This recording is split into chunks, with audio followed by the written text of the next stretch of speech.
Hmm. So that's your kid. High school dropouts kids really are unattractive. Huh. I unexpectedly ran into my beautiful former classmate Chloe at a fancy restaurant who used to bully me mercilessly during our school days. Chloe even started making sarcastic comments towards my daughter, May, such things as, "Children are ugly because their parents are only high school dropouts. How can you say that to an 11-year-old?" As I clenched my fist in anger, May said, "Hey Dad, why don't we get her fired?" Chloe burst out laughing at May's exasperated remark. "What? Kids of dropouts really are dumb.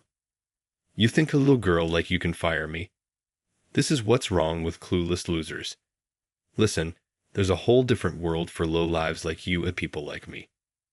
We're on completely separate paths, understand? Maybe I should shut that sassy mouth of yours." Just as I was about to step in to stop her, as she came at me, an angry middle-aged man appeared. Seeing him, Chloe's face turned pale. "My name is Ethan, born premature. I was often sick as a child and never really got to play outside. In the apartment complex where I lived with my parents, there were many kids around my age, but they didn't find it fun to play with me, as I would soon start coughing during tag or feel sick during hide and seek. You're no fun to play with, just stay away. Sick people should just stay in bed," they said. Initially, the older kids who were nice to me began to shun me, and soon the younger kids followed suit. Before I knew it, no one would even talk to me at the playground. My parents ran a small town workshop as a subcontractor for a major metal processing company. Busy with work and deadlines, they hardly ever came home. Morning or night, I spent my days alone at home, reading borrowed books, listening to the cheerful laughter outside the window. I always felt lonely, with a gaping hole in my heart. "Sorry, Ethan." My mother would apologize nonstop whenever she came home late from work. "We named you Ethan, hoping that just like the name, you'll be wise and skillful. That'll bring you success in life." I often stroked my mother's thin back as she cried, trying to hold back her overworked body, as worn out as mine. "Once you start going to school, you'll surely make good friends. Just a little more patience," holding on to that sliver of hope. I entered elementary school, like my mother said. I might be able to make friends too. At first, I seriously believed that. But being skinny and frail, I immediately stood out among my peers like a sore thumb. I was tall and thin, wearing loose hand-me-downs from relatives. My pencils and notebooks all mismatched and awkward leftovers from the factory. That kid's weird, like an alien just walking down the hall. I would hear endless whispers about me being malnourished and dirty. If I let my guard down, my shoes and gym clothes would end up in the trash, covered in dust from cleaning. I'd wash them off at the tab, quietly take them home in a plastic bag, humiliated and frustrated. I cried silently under the covers. How's school? Having fun. My father was a quiet man. He'd sometimes stay overnight at the factory during busy periods, often not coming home. However, when we meet face to face, he asks about how school is going. "Your dad had asthma too when he was younger. He's really worried about you," my mom would say. "I didn't know that. He always tells me not to tell you." Her eyes playfully shadowed with dark circles. Seeing her worn out from fatigue made my heart burn. Despite their own exhaustion, they always put my well-being first. I couldn't bear to let them know I was being bullied at school. And so, without seeking help from anyone, my lonely years of elementary and middle school ended. Then came spring, and with it high school. I secretly hoped the harassment would lessen in high school, but that hope was in vain, as the bullying intensified. Apparently, someone from my older school had spread rumors about me in the new class. Before I knew it, I was cruelly nicknamed Ebola. No matter how poor or badly dressed, did I really deserve to be targeted to this extent? The answer came quickly. The main culprit who was bullying me was a girl with an amazingly beautiful appearance. Her name was Chloe. Her father, the CEO of a major metal material manufacturer, ensured she always wore the latest fashion, and charmed everyone with her idol-like smile. But her true nature was terrifying, and even the head teacher couldn't stand up to her.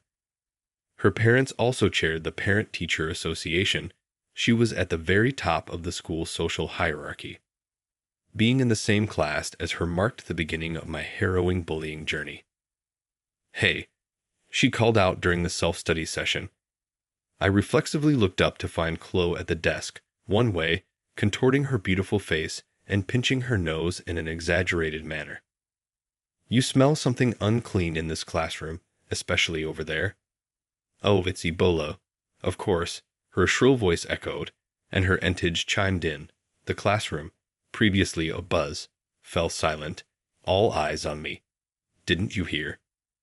She's saying the classroom smells like germs because of you, Ebola. It's a nuisance, so could you stop breathing?" "Ah, I'm sorry," I muttered, cowering under the stares and mockery. The classroom was like a gas chamber for me, enduring harsh words and false accusations. Apologizing until they were satisfied became my daily routine. Afraid of their stares, I walked with my head down and back hunched, but I kept going to school because of my parents. Both of them worked tirelessly, day and night, and if there were defective products or sudden deadline changes, they would be woken up even from a nap to handle complaints. Seeing my respected parents bow their heads to unreasonable demands was unbearable. I didn't want to be like that. If I, their son, lost my pride, I feared my beloved family's smiles would truly disappear. If I'm poor not only materialistically, but also spiritually, I would have nothing left. That's what I thought, but every time I apologized for giving in to her heartless words, her heart wore thinner and thinner. I began to suffer from insomnia, and my stomach ached every morning before school. My autonomic nervous system went haywire, and I fell seriously ill, leading to a long hospital stay. I felt guilty for using my health as an excuse to escape the bullying, but I had no other choice. I stopped going to school and gave up on the idea of college, instead starting to help with my parents' business. The factory desperately needed manpower. Starting with office work, I soon found myself carrying heavy loads and running around the premises until late at night, just like the other workers. I wanted to work hard and ease my family's burdens. Despite thinking like that, the harsh reality struck me hard. Being uneducated and naive as I was, the employees who I've known since the old days were warm like family, but even working myself to the brink of collapse, the monthly pay was minimal. With medical expenses, I even stopped going to the hospital. Thinking about the future made me anxious beyond words. I had neither education nor money to start anything new. After all, what was I going to achieve by studying now when I felt weak? The scornful faces of the kids from the apartment complex, Chloe, and my classmates would flash before my eyes, dragging along the chain like anxiety. I kept myself busy without thought. Then, while I was checking the deadline for the next product, a sudden tearing pain shot through my chest. Suddenly, I felt a tearing pain in my chest. My body lost its strength and fell to the floor. My chest, it hurt so much, I couldn't breathe. I couldn't get any air, gasping for breath like a fish out of water. My mom screamed while holding me. "Someone please call an ambulance quickly." The diagnosis was pneumothorax due to overwork resulting from lack of sleep and hard labor late into the night. I had to undergo emergency surgery and was hospitalized. The doctor ordered a week's stay at the hospital. "You should take better care of your body," the family doctor I met for the first time in a while spoke with anger in his voice. I could see a few gray hairs on his receding hairline, indicating the time that had passed since my last hospitalization. His stern guidance was as fearsome as ever, but now I could feel the kindness behind it. After the morning checkup, I found myself in the hospital's courtyard. Next to the flower bed was a small bench that had been my favorite ever since I was a regular patient here as a kid. Despite being past noon, the courtyard was nearly empty, with just a book left on the bench. Someone must have forgotten it. As I opened the book to check the name, a familiar title caught my eye. It was a children's book I had read before. "You can borrow it if you want to read it. It's for kids, but it's quite interesting," said a crisp voice behind me. Turning around, I saw a young woman in a medical cap and hospital gown. That was how I met my future wife, Sophia. 2 years older than me, Sophia had always been frail and found friends in books since her childhood. She was always seen with a different book each time we met. She said she remembered almost everything she read, so she preferred borrowing books to buying them. Her biggest problem, she said, was that the hospital library had run out of new books for her. Sophia's changing expressions easily didn't look frail at all. Except for a hospital gown, she was knowledgeable, quick-witted, and never bragged about it, which I found very attractive. According to the nurses, her cheerful nature made her like a beacon of light for the long-term patients, both young and old. "Well, so you're working at your parents' factory now, Ethan?" "Yeah, I didn't get to go to school. All work and no study at the factory." "So you mean you wish you had all the time?" "I have." No, I didn't mean." She gave her refreshing smile as I stumbled over my words. "Just kidding. Sorry. But I can kind of tell, you have that look of someone who wants to change but doesn't know how." Her honesty about my hidden fear made me break out in a cold sweat. That's quite perceptive. Well, when you're here for a long time, you kind of get it. Everyone's struggling with something. A cool breeze swept through the courtyard. She looked seriously at the swaying flowers in the flower bed. Living is my job." "Living is your job?" "Yeah, to breathe as long as possible, to act cheerful every day, and to not worry my family." "Sophia, you too have something you were born to do, something that makes you feel. This is why I'm here, really. Yeah, after all, birds have the sky to fly in and fish have the ocean to swim in." "True, and you have your own path meant just for you. It might not seem like it now, but it's there. On the day of my discharge, I never thought I'd be the one to leave first." Sophia's expression was bright as she loaded her bags into the taxi. She looked so much better in a fresh blue dress, much more than the pale blue hospital gown. "I have other chronic conditions, so after a brief exchange, she said, I'm going back to college to catch up on my studies. It might take a while, but I've decided to see it through. What about you? Found something you want to do?" Her earnest eyes pressed me to share my true feelings. Honestly, I'm still not sure. I never really thought about what I wanted to do. As a moment of parting approached, words seemed to fail me, but there was something I desperately wanted to tell her. If I miss this moment, I will regret it till the day I die. It was the first time in my life that I felt that way. "Sophia, if there is a road for me and it really leads to anywhere, to a place of freedom, I want to walk next to you." When I finally finished my sentence and looked up at her, Sophia's eyes widened at me, and she looked like she couldn't believe it. "Why?" "I'm sick, and maybe it won't be long." "That's the same for me. You said there's always a way, so you have to take responsibility." "Responsibility? Huh. You've started saying that too." "Yeah, I think I've become like you." "That's nice to hear. Okay then, let's start as friends, please." Her hand gently clasped mine, with tears in her eyes and a smile like blooming flowers. Sophia laughed. That was the moment my life began to gain meaning. The first thing I did after being discharged was to thank my parents and everyone at the factory. They had all worked tirelessly to keep the factory running in my absence. A colleague sent messages to cheer me up whenever he found time. Another one brought my favorite snacks. I had been blind to the warmth in everyone's hearts, too busy wallowing in my own situation. I had to express my gratitude for their constant support. And I told them about the dream I had found during my hospital stay.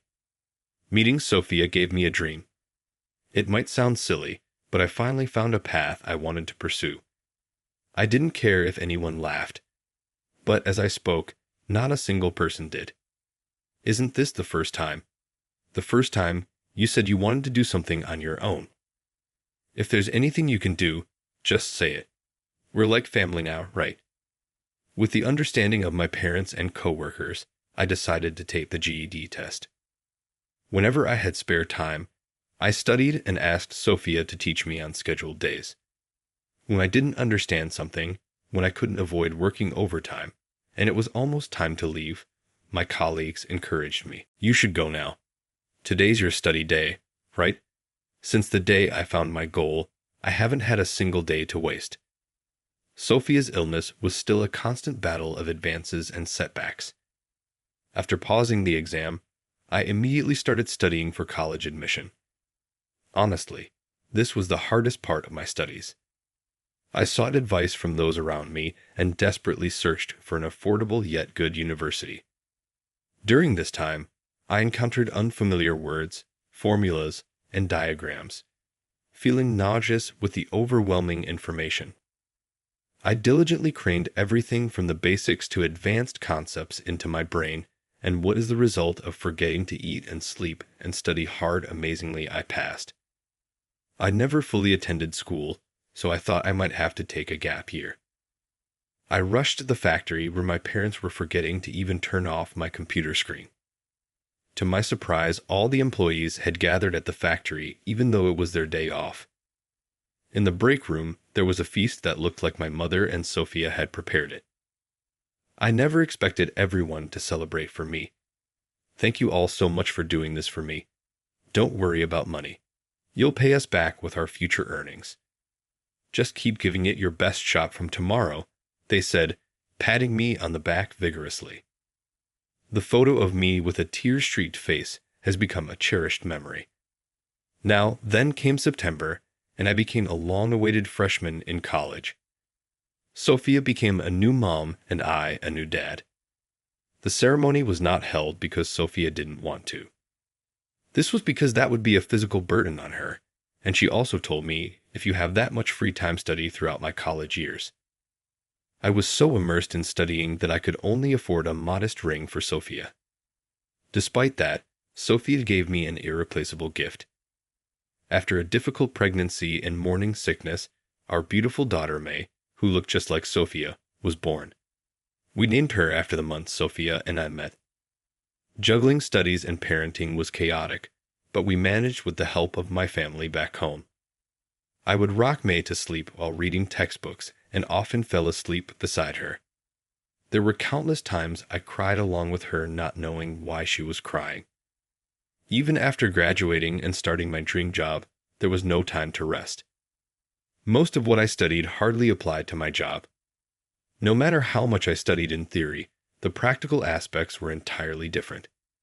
It was a daily reminder that I was starting from scratch. When I returned home late at night, I would see my wife and daughter holding hands, sleeping. Their innocent faces would instantly wash away the day's fatigue. Laying my hand over theirs, I cherished our happiness. However, these happy days didn't last long. One day, coming home early for the first time in a while, I carried my exhausted sleeping daughter to bed.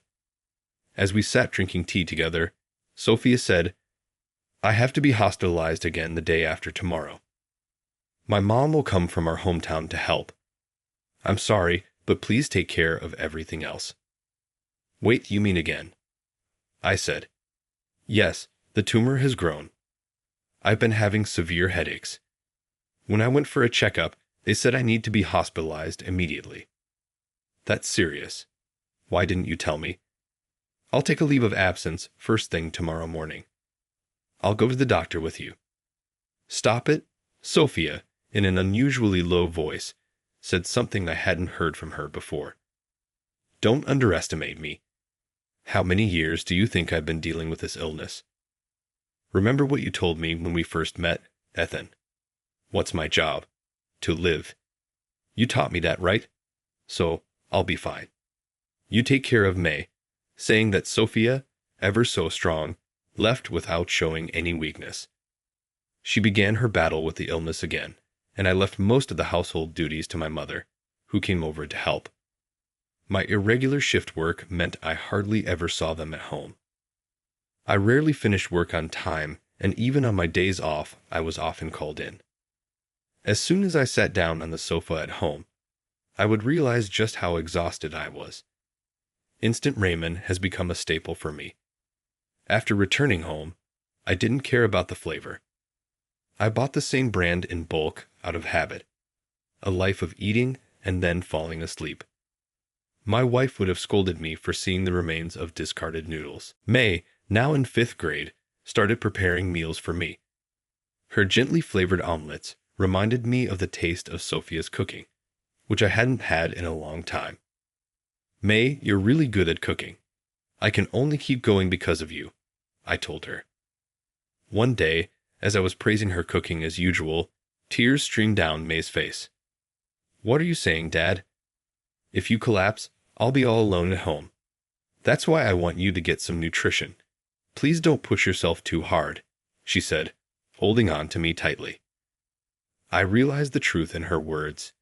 Indeed, looking at myself in the mirror after a shower, I was gaunt and pale, a sight that would worry anyone.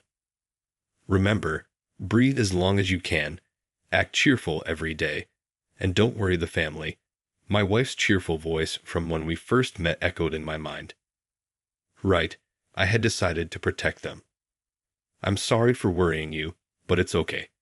Mom and Dad will never leave you alone.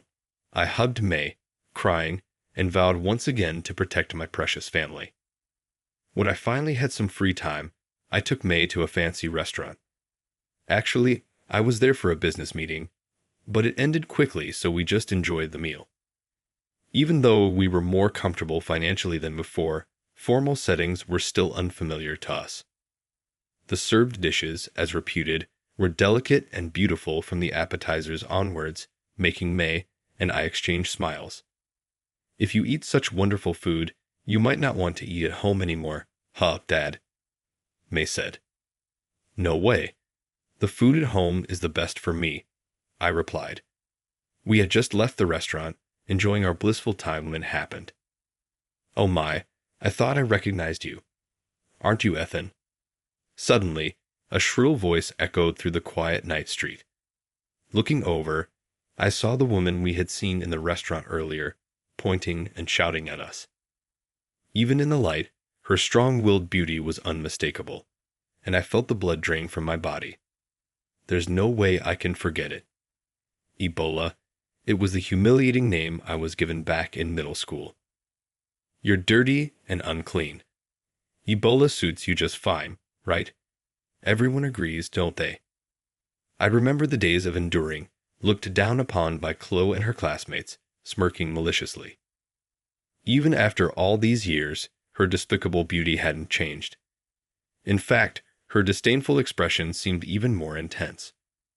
On the contrary, the look on his face that looks down on people seems even more powerful. Chloe and her group had already finished their meal and seemed to have dispersed, so it was a relief that there were no people around. A tipsy Chloe now turned her gaze rudely towards my daughter, standing next to me. So that's your kid. High school dropouts kids really are unattractive, huh? May, standing beside me, faced Chloe, who was about my age, without any sign of fear. Hey, what's with the attitude towards my dad? Why are you so rude? What? I'm just stating the fact that he's a dropout. The one lacking education is you, ma'am.